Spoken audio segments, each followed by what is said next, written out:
Some angels don't have wings. Is that They have tear-stained cheeks and I know carry this is life hard, but within them. we'll get through it together. The November rain hammered Miami streets like a symphony of sorrow, each droplet reflecting the amber glow of streetlights as Daniel Mitchell gripped the steering wheel of his black Mercedes. At 32, he commanded a tech empire worth over $50 million. Yet tonight, he was just another frantic father racing through flooded Coral Gables to reach Little Scholars Daycare before their 6 o'clock closing time. His 5-year-old son Mason had been there since 7 that morning, another consequence of Daniel's demanding schedule since his wife Sarah's death 3 years ago. The guilt gnawed at him daily, but building Mitchell Technologies into a powerhouse required sacrifices, even if those sacrifices meant missing bedtime stories and Saturday morning pancakes. As he turned onto Miracle Mile, Daniel's headlights illuminated a figure hunched at the bus stop. Through the cascading rain, he could make out a young woman, maybe 19, her long auburn hair plastered against her face. She clutched a small backpack to her chest, and even from his car, Daniel could see she was visibly pregnant, very pregnant, something twisted in his chest. Sarah had looked vulnerable like that once, during her difficult pregnancy with Mason. The memory hit him like lightning, and before rational thought could intervene, Daniel pulled over. He grabbed his umbrella from the back seat and stepped into the storm. The girl looked up as he approached, her green eyes wide with fear and exhaustion. She had the kind of natural beauty that belonged in paintings, delicate features, porcelain skin, and those remarkable eyes that seemed to hold both innocence and ancient wisdom. "Miss, are you all right?" Daniel asked, extending the umbrella. Over her head, Emma Grace recoiled instinctively.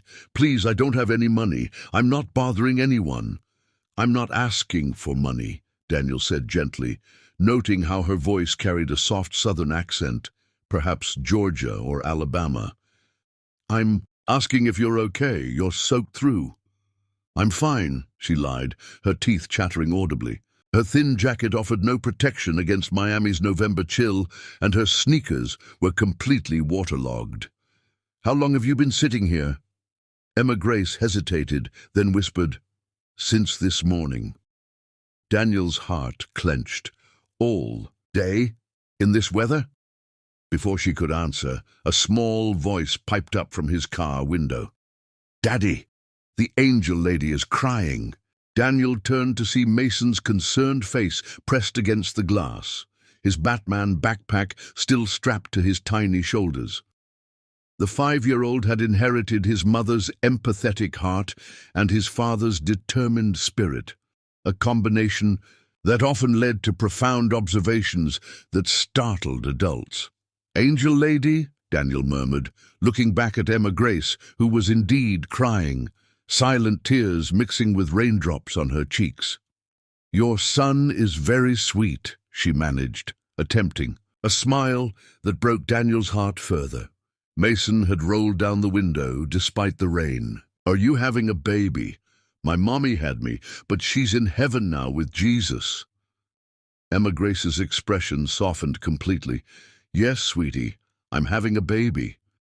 "Babies need to be warm," Mason declared with 5-year-old logic. "Daddy, we should help her. That's what Mommy would want." Daniel felt Sarah's presence in that moment, as clearly as if she was standing beside him. His late wife had possessed an enormous capacity for helping strangers, often bringing home stray animals and lost souls despite Daniel's practical protests. "Where are you staying tonight?" Daniel asked Emma Grace. Her silence was answer enough. "Look," Daniel said, surprising himself with his next words, "I have a guest room. It's just for tonight, until you can figure things out. My son's right. Babies need to be warm." Emma. Grace stared at him as if he was speaking a foreign language. I can't. You don't even know me. I could be dangerous." Mason giggled from the car. "You're not dangerous. You're an angel." "Daddy, tell her angels aren't dangerous." Daniel found himself smiling, the first genuine smile in months. My son seems to think you're an angel, and honestly, after the day I've had, I could use a little divine intervention. Emma Grace looked from Daniel to Mason, then down at her swollen belly where her baby was kicking actively, as if agreeing with the 5-year-old's assessment. "Just for tonight," she whispered. "Just for tonight," Daniel confirmed, though something deep in his heart whispered that this rain-soaked encounter was about to change all their lives forever. What neither Daniel nor Emma Grace realized was that sometimes God answers prayers in the most unexpected ways, and that this single act of kindness would set in motion events that would make headlines across the entire city of Miami. Chapter 2. Finding Family. Home isn't a place you're born into. It's a place where someone sees your broken pieces and calls them beautiful. 3 weeks had passed since that rainy November evening, and Daniel Mitchell's pristine Coral Gables mansion had transformed into something he'd forgotten it could be, a home filled with laughter. Emma Grace's presence had breathed life into rooms that had sat silent since Sarah's death, and watching her navigate their morning routines with increasing confidence made Daniel's chest tight with emotions he wasn't ready to name. "Daddy, Emma Grace makes pancakes shaped like dinosaurs," Mason announced, bursting into Daniel's home office with syrup-sticky fingers and a grin that could power the entire city of Miami. "And she says baby sister really likes them because she kicks every time." Daniel glanced up from his laptop, where stock reports and acquisition proposals had held his attention since 5 that morning. Through his office doorway, he could see Emma Grace at the kitchen island, her 8-month belly prominently displayed beneath one of Sarah's old maternity shirts that Daniel had quietly left on her bed. She was humming something soft and melodic, while flipping what appeared to be a triceratops-shaped pancake. "Baby sister?" Daniel asked, though he'd heard Mason use this term consistently for the past week. "Uh-huh." Mason nodded seriously, his dark eyes, so like his mother's, sparkling with conviction. "I asked baby sister if she was a boy or girl, and she kicked twice for girl.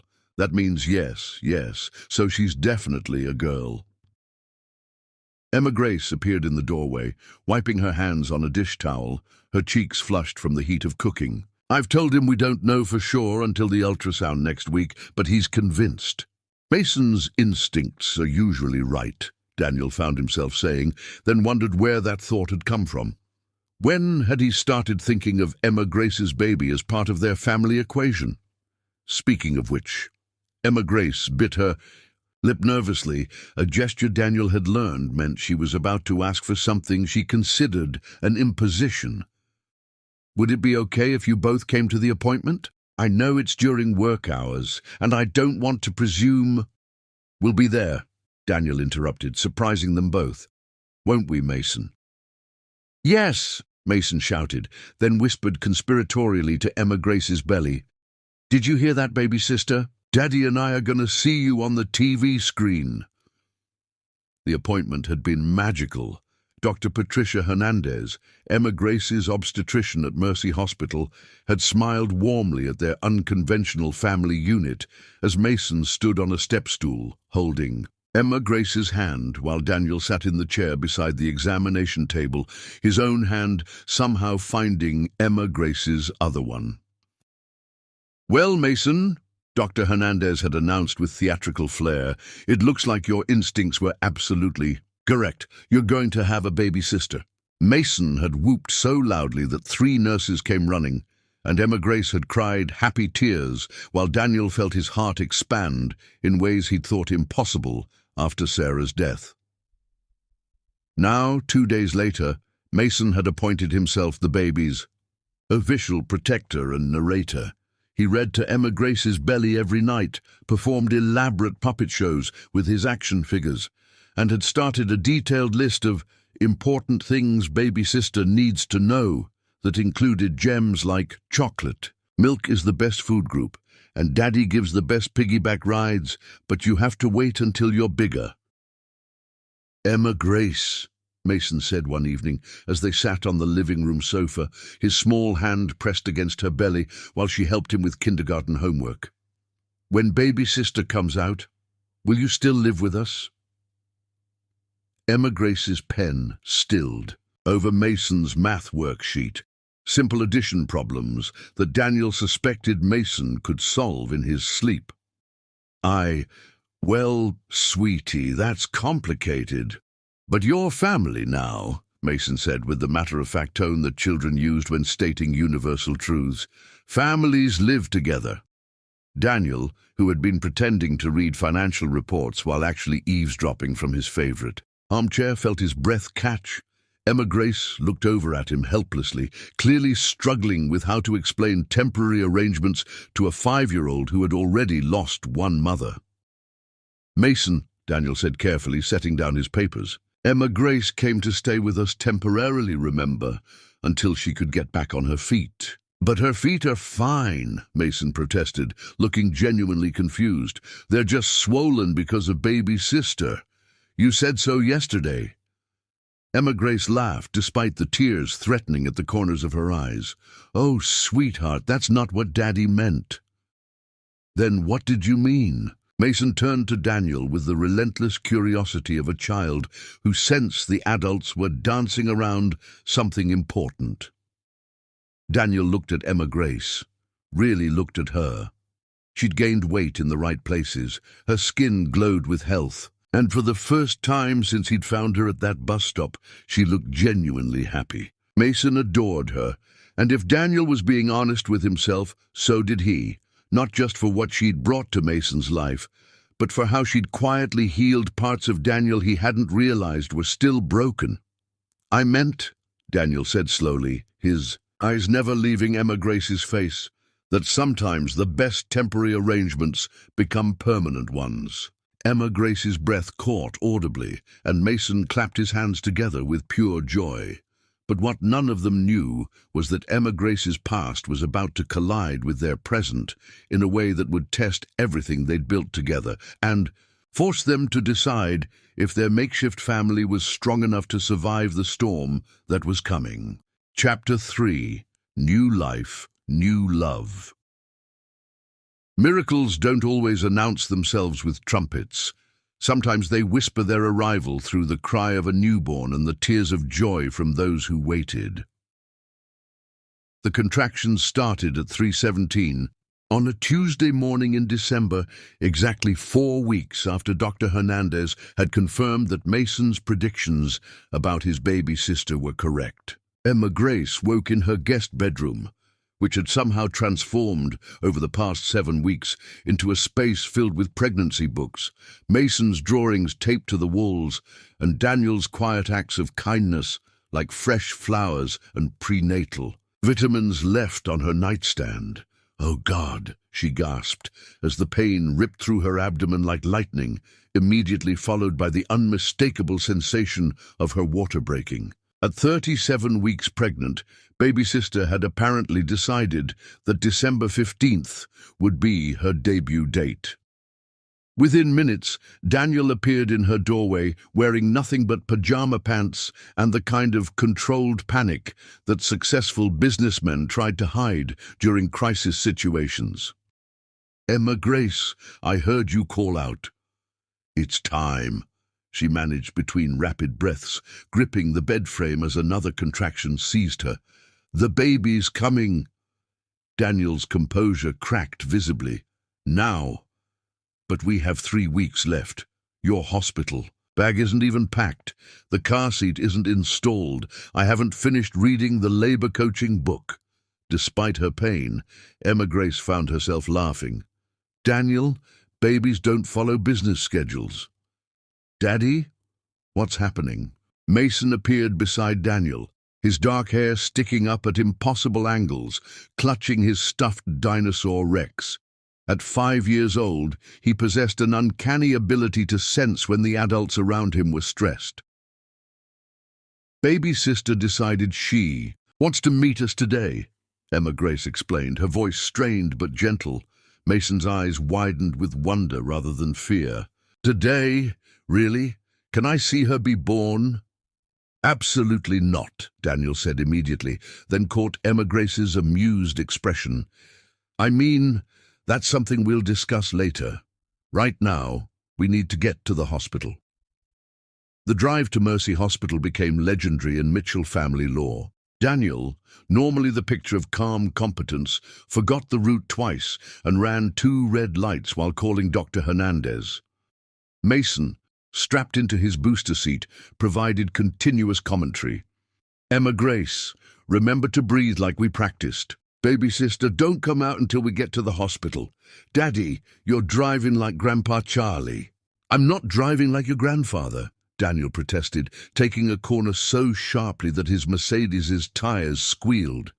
Yes, you are, Mason giggled, apparently finding the entire situation delightfully adventurous rather than terrifying. A Dissau. Mercy Hospital, Emma Grace's labor progressed with textbook precision, though nothing could have prepared Daniel and Mason for the emotional intensity of witnessing new life entering the world. Dr. Hernandez, who had grown fond of their unconventional family over the past month, bent the usual visitor rules and allowed Mason to wait in a chair beside Emma Grace's bed. I can see her head, Mason announced with scientific fascination after peeking over the doctor's shoulder despite multiple warnings to stay seated. She has dark hair like me and Daddy. 12 hours later, at 4:43 p.m., Lily Grace entered the world with a healthy cry that made Mason burst into tears of pure joy. Emma Grace, exhausted but radiant, cradled her daughter while Daniel found himself crying for the first time since Sarah's funeral. She's perfect, Daniel whispered, his voice thick with emotion, as he gently touched Lily's impossibly tiny fingers. Can I hold her? Mason asked, his voice filled with reverence. Emma Grace looked to the nurse, who nodded with a smile. Wash your hands first, big brother. Mason had never washed his hands so carefully in his entire life. When Emma Grace finally placed Lily in his arms, with Daniel's steadying hands providing support, the 5-year-old stared down at his sister with an expression of absolute wonder. Hi, baby sister, he whispered. I'm Mason. I've been waiting my whole entire life for you. He paused, studying her sleeping face intently. I promise I'll always protect you and teach you important stuff like how to tie your shoes and why dinosaurs are the coolest.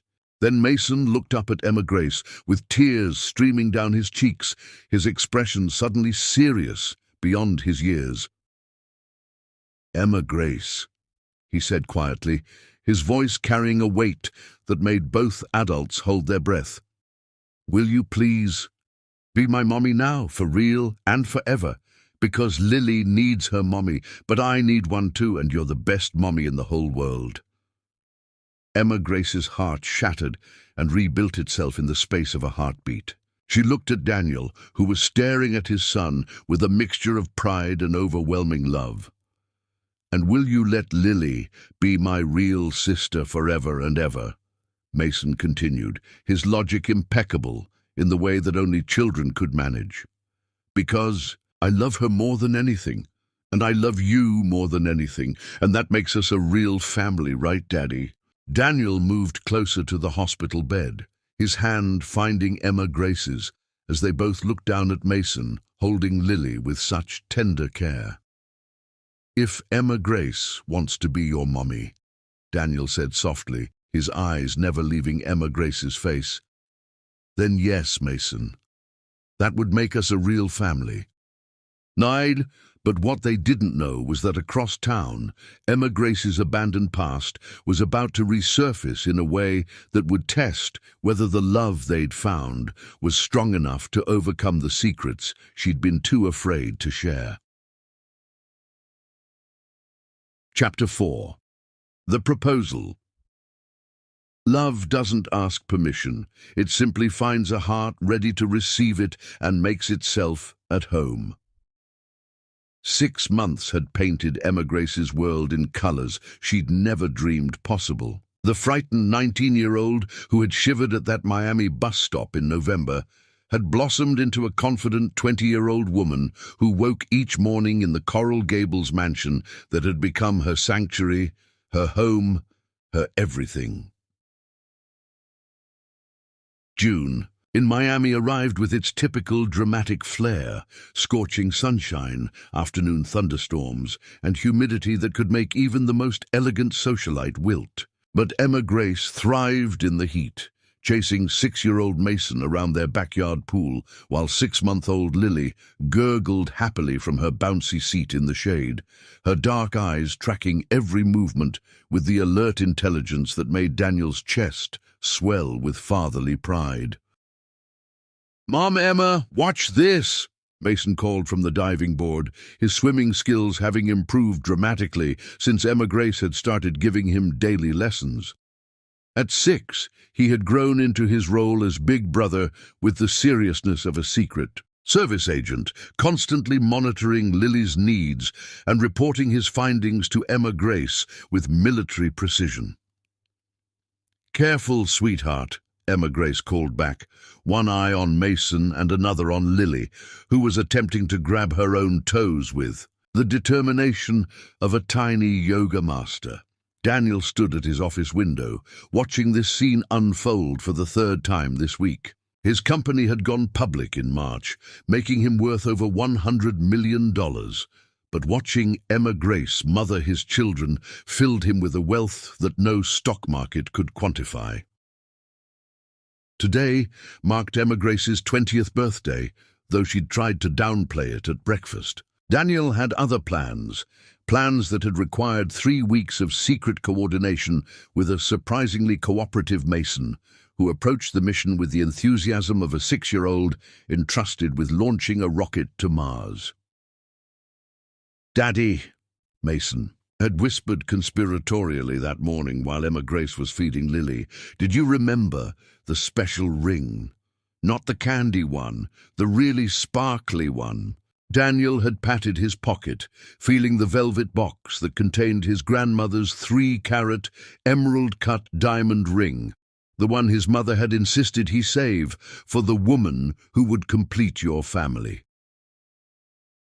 By 4 o'clock, Daniel had convinced Emma Grace that Lily needed fresh air and Mason required educational beach time at Key Biscayne. Emma Grace, who had learned to recognize Daniel's more creative parenting excuses, went along with amused skepticism.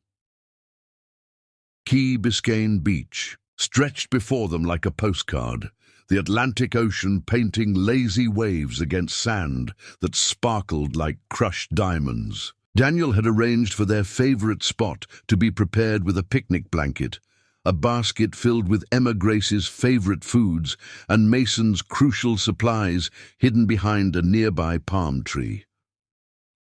"This is beautiful," Emma Grace murmured, settling Lily on the blanket, while Mason immediately began constructing what appeared to be a fort designed to protect his sister from rogue seagulls.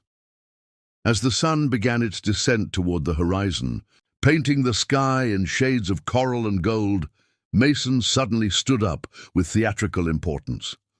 "Emma Grace," he announced, his voice carrying the gravity of someone delivering a presidential speech, "I have something very important to ask you." Emma Grace looked up from where she was helping Lily sit up independently, a skill the 6-month-old had recently mastered. "Oh, what's that, sweetheart?" Mason reached behind the palm tree and produced a ring pop, specifically a pink strawberry, one which he'd selected after extensive research into Emma Grace's favorite flavors. Getting down on one knee in perfect imitation of every romantic movie he'd ever glimpsed, Mason held up the candy ring with trembling hands. "Emma Grace, will you please marry my daddy so we can be a real family forever and ever?" Emma Grace's hands flew to her mouth, tears springing to her eyes as she looked from Mason to Daniel, who had moved closer but remained standing, his own hands shaking with nervous anticipation. "Because," Mason continued with the relentless logic that had made him legendary among his kindergarten teachers, "Lily and me love you more than anything in the whole universe. And Daddy loves you too, even though he's too scared to say it sometimes.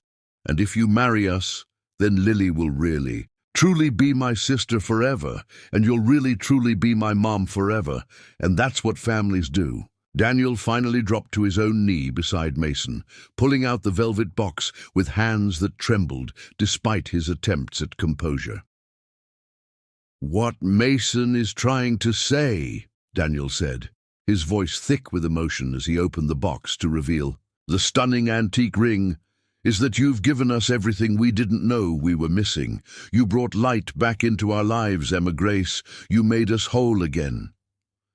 Emma Grace was crying openly now, looking from the candy ring in Mason's earnest hands to the priceless diamond in Daniel's.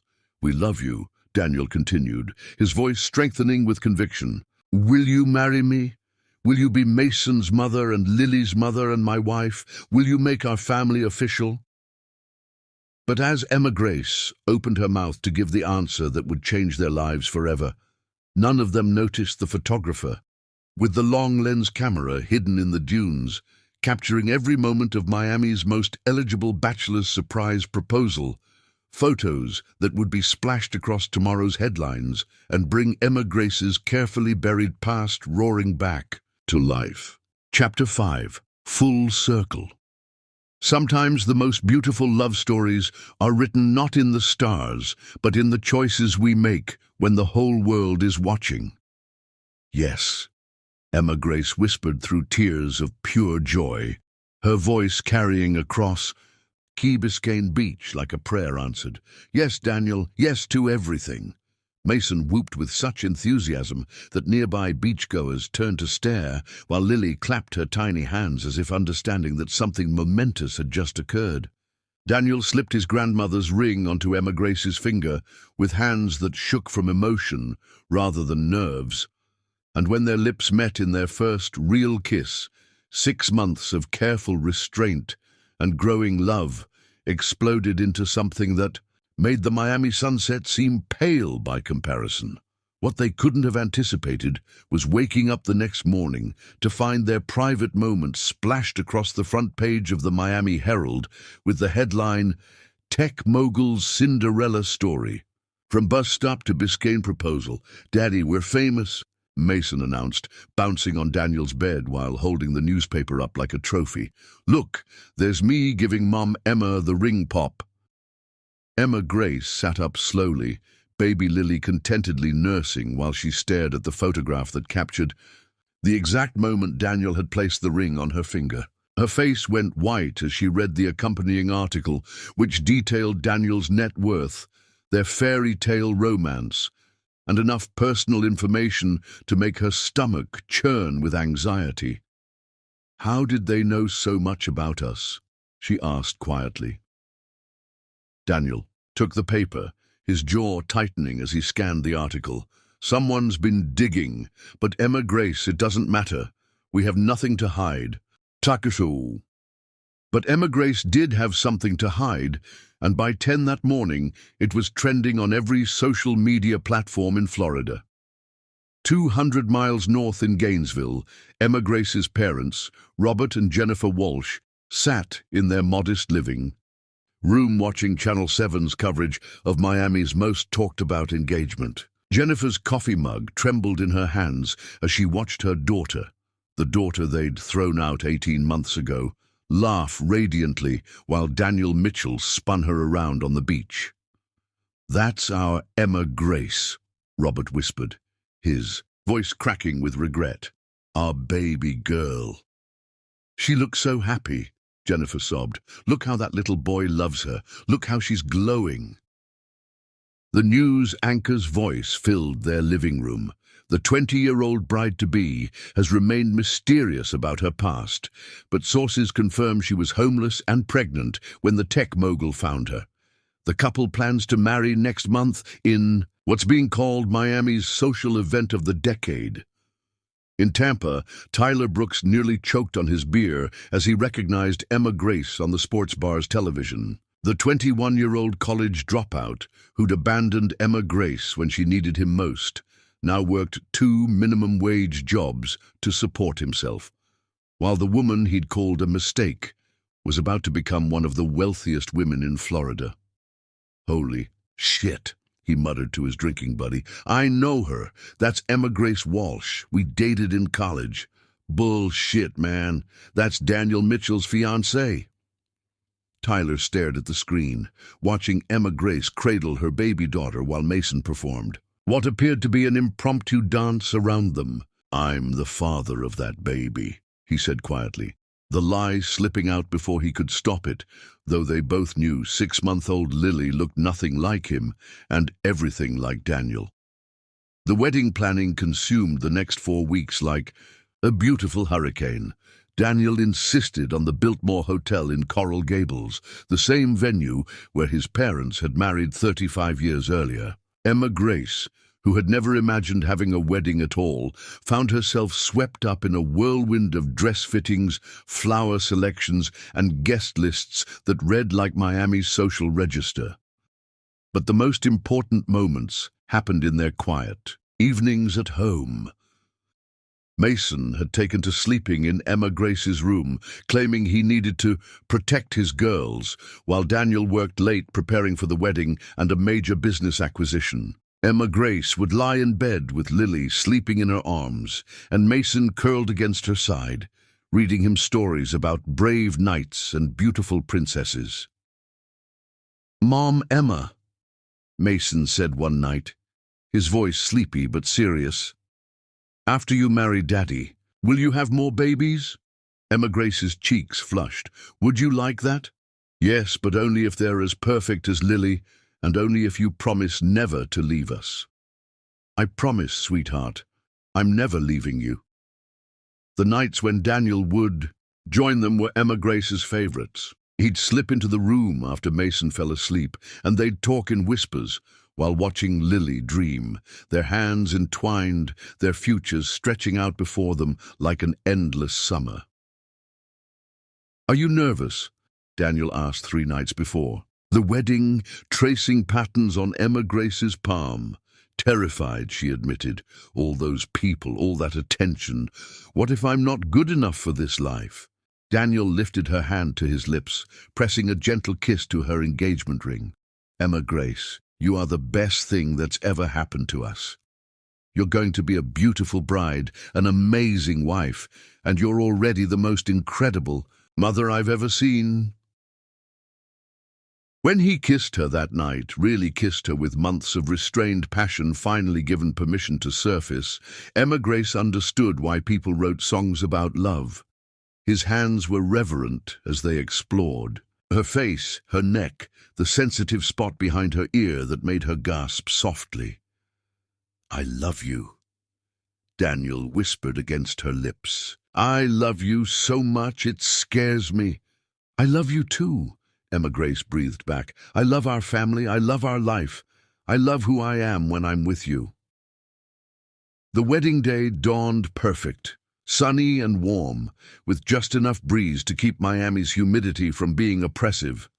The Biltmore's gardens had been transformed into something from a fairy tale, with white roses and baby's breath creating an aisle that led to an altar overlooking the hotel's famous pool. Mason, resplendent in his miniature tuxedo, pushed 1-year-old Lily down the aisle in a flower-decorated wagon, both children beaming as if they'd personally arranged the entire celebration. The 300 guests, Miami's elite, Daniel's business associates, and Emma Grace's small circle of new friends, rose to their feet as the wedding march began. But when Emma Grace appeared at the far end of the aisle, even the society photographers stopped snapping pictures for a moment. Her Vera Wang gown seemed to float rather than simply move, and the antique veil that had belonged to Daniel's grandmother caught the sunlight like captured starlight. She looked like every fairy tale princess ever imagined, but with something those fictional heroines never possessed, the radiant confidence of a woman who had found her home. Daniel waited at the altar, and when their eyes met across the garden, everything else, the cameras, the crowd, the whispered speculation about the bride's mysterious past, simply disappeared. Dearly beloved, the minister began, we are gathered here today to witness the marriage of Daniel Mitchell and Emma Grace, and to celebrate the family they have already begun to build together. The vows they exchanged were simple but profound. Daniel promised to love Emma Grace and Lily as fiercely as he loved Mason, to build a life worthy of the second chance they'd all been given. Emma Grace promised to be the mother Mason deserved, the partner Daniel needed, and to love their family. With every breath she took, when Mason interrupted the ceremony to add his own vows, I promised to be the best big brother and to share my dinosaurs with Lily and to help Daddy take care of our girls forever. There wasn't a dry eye in the garden. The reception that followed was legendary. Miami's social elite danced under the stars while Mason and Lily held court at the head table, both children charming everyone, from city commissioners to celebrities. Emma Grace had never felt so beautiful, so loved, so absolutely certain that she was exactly where she belonged. As the evening wound down, Daniel pulled Emma Grace onto the dance floor for what had become their favorite song, At Last, by Etta James. As they swayed together, Emma Grace's wedding dress pooling around them like spun silk, Daniel whispered in her ear. Mrs. Mitchell, he murmured, his voice sending shivers down her spine. Have I told you how incredibly beautiful you look tonight? Only about 100 times, Emma Grace laughed, but her breath caught as Daniel's hands tightened possessively on her waist. Well, I'm planning to tell you at least 100 more times before this night is over, he promised, his lips brushing against her ear in a way that made her knees weak. Later, in the honeymoon suite at the Biltmore, after Mason and Lily had been tucked into the adjoining room with their night nanny, Daniel and Emma Grace finally had their first night alone as husband and wife. The passion that had been carefully controlled for months exploded into something beautiful and overwhelming. I never thought I could feel this way again, Daniel confessed, as he slowly removed Emma Grace's veil, his fingers reverent as they traced her face in the moonlight streaming through their balcony doors. I never thought I could feel this way at all, Emma Grace whispered back, her hands working at the buttons of his shirt with trembling fingers. When they came together, it was with the desperate passion of two people who had found their missing pieces in each other. Daniel worshipped Emma Grace's body like she was something sacred, and she responded to his touch like she'd been waiting her entire life for this moment, this man, this perfect completion. Afterward, they lay entwined in the luxurious bed, Emma Grace's head on Daniel's chest while he played with her hair, and they listened to the distant sound of Miami's nightlife.